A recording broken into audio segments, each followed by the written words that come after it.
Tous les noms mentionnés dans cette œuvre sont purement fictifs, et toute ressemblance avec des personnes réelles ne serait que pure coïncidence. Chapitre 23. Les révélations décisives. Les jours suivants, l'Algérie entière retenait son souffle. La diffusion des documents prouvant la corruption et l'ingérence étrangère avait ébranlé le pays.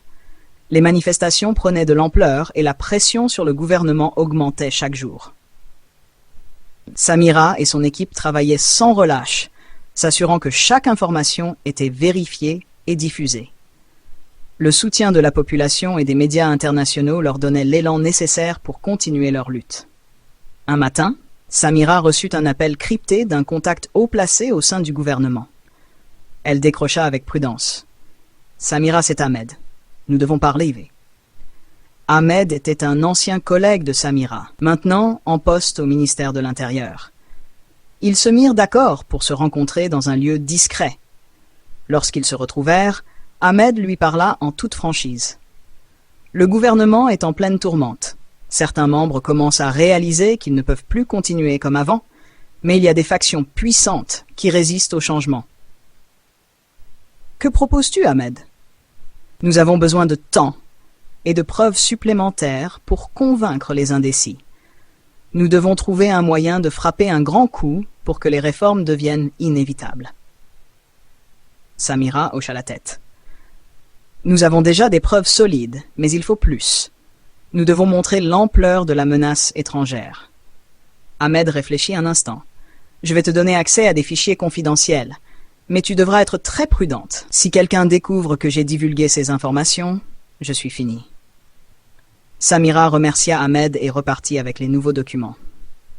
De retour à leur base, elle convoqua une réunion avec Youssef, Fatima et les autres membres de TAF. « Nous avons une nouvelle mission », annonça-t-elle. Ahmed m'a donné accès à des fichiers confidentiels qui pourraient nous fournir les preuves dont nous avons besoin pour forcer le gouvernement à agir. Ils passèrent les jours suivants à analyser les documents. Les révélations étaient choquantes. Des transferts de fonds occultes, des accords secrets avec des entreprises étrangères et des preuves de l'implication directe de Saïd Belkacem dans ces manœuvres.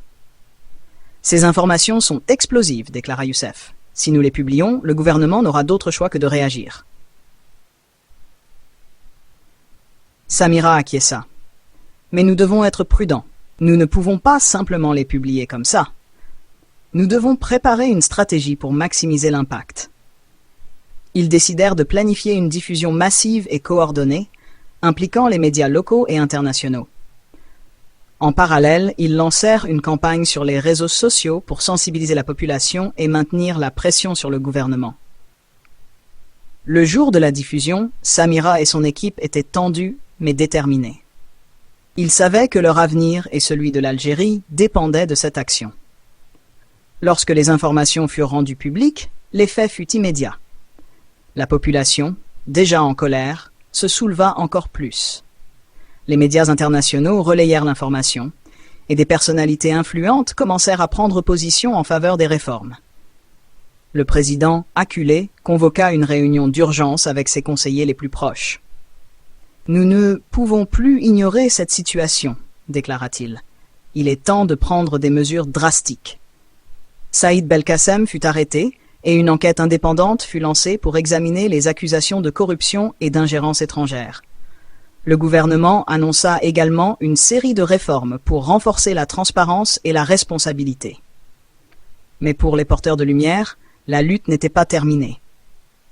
Ils savaient que les réformes devaient être mises en œuvre et surveillées de près. Samira prit la parole lors d'une conférence de presse.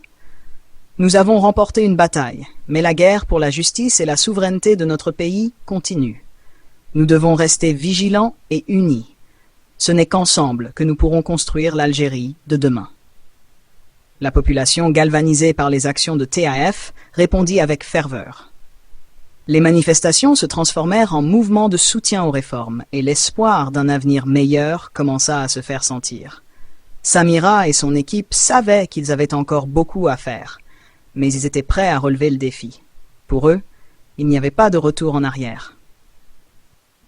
L'Algérie se dirigeait vers un nouvel horizon. et les porteurs de lumière étaient déterminés à guider le pays vers la lumière.